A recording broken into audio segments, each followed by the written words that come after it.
Welcome you here today. One of the joys and privileges of working in AUK is getting to know colleagues who are really smart and doing really interesting things. And obviously Rita Knudsen falls into that category. It's been wonderful having her teach part-time here for us these past couple of years. It's been great to see her publications, of which the report we're going to discuss is the latest. It's in some ways a pleasure for me that she is now going back to the London School of Economics to complete her PhD. I'm very happy for her that she's doing that, but I'm also sorry that we will be missing her for the next 3 years or so. But I'm delighted that she feels a commitment to Kosovo and is planning to return here. The report that Rita has authored and that she will be presenting is a report for the Norwegian Institute of International Affairs, or NUPI. NUPI was founded in 1959 and modeled on the Royal Institute of International Affairs, or Chatham House, in London. It's an independent body, although it is funded by the Norwegian government. And Rita is NUPI's primary researcher and contact for Kosovo. This report on privatization obviously addresses a very important topic for Kosovo's economy, and that has perhaps lessons that are applicable anywhere in the world. Privatization is a topic that has not been widely discussed or challenged, at least among the major political parties and among the international actors here in Kosovo today. And I think it's absolutely appropriate that Rita has taken a very robust position in challenging some of the received wisdom about privatization and in giving close scrutiny to the record of the past 10 years. So, without further ado, it's a great pleasure, Rita, to welcome you, and please come on up and present your report. Thank you.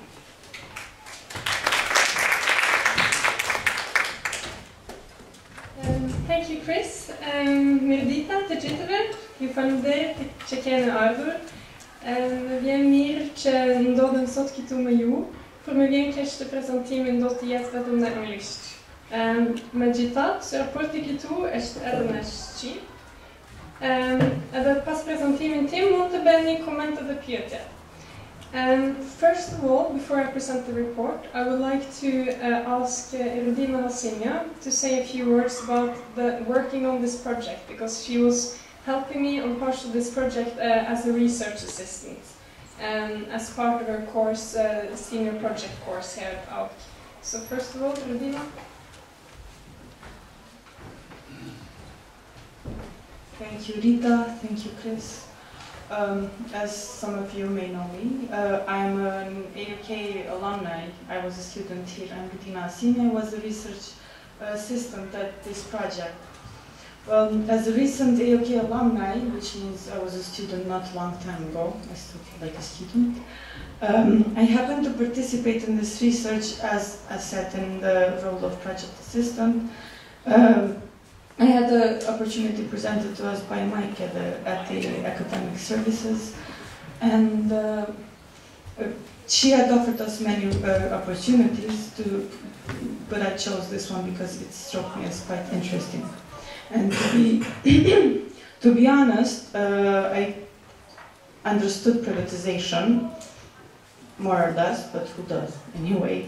I understood state building even less, but I didn't really see quite a well-established thing between those two at first. Then I asked Rita for more literature, and doing the background research for the project, it was quite an amazing experience because it opens up new perspectives to you, even as a student. And I got to develop new ways of looking at this issue, or maybe I just, because I got additional information on this issue, I got to understand what other people had been saying all along.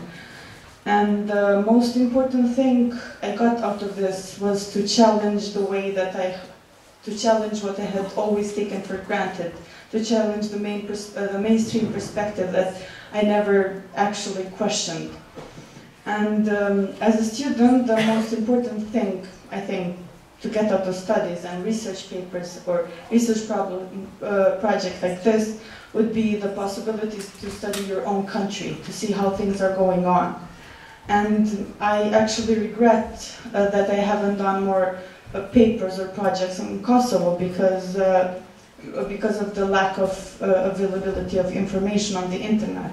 I should have just gone out and asked people more. And that actually helped me on the case of this project. Last quarter at AUK, I got the chance to do that. And it's, you can't imagine how nice it is and how enriching experience that is, because you get to meet lots of people, and lots of people you only see on TV. And you get the opportunity to be able to consider academically lots of issues that bother your country and get your perspective on that, and maybe contribute to the pool of information that is available on your country, or just contribute to the public opinion. And of course, as I said, you get to meet new people, and when you say that you're a student working on your senior project, they're really nice to you. For example, Dina Asana gave me extra material, or Naim Rostemi got the deputy at the assembly got into a conversation with me about the methodology of the project and all that, and they treat you really nicely. I don't know about Rita's experience. And but overall, the importance of the document, I think, is that it documents a perspective of what happened in Kosovo. And the importance of that and the cruciality of that is that it opens new questions and it opens new rooms for improvement. And because future of Kosovo will be in our hands soon, it's really important for us to learn from the past, the good side, the good, the bad, and to be able to plan things and to contribute. Thank you. Rita will now be presenting her report, the whole report. Thank you, Rudina. Okay, so this is a report of the formal and actual international leadership over the privatization process in Kosovo. So it focuses on the period from 1999 to 2008, when UNMIK with its Pillar 4, which was led by the EU, was formally and actually in charge of privatization in Kosovo, and planned and carried out the process as its main approach to Kosovo's economy. And with this I mean that Pillar 4 was formally responsible for economic reconstruction and development in Kosovo, and during these 9 years, privatization was the main activity of Pillar 4. So the report is descriptive as much as it is analytical. So much of what it does is simply to describe the process of international-led privatization and the preparation and the implementation of privatization in Kosovo. So the report provides a chronology of the process and explains its legal and operational framework. Such a description is important because it shows that there is reason to question, I think, both how privatization was chosen for Kosovo and what concerns, debates and interests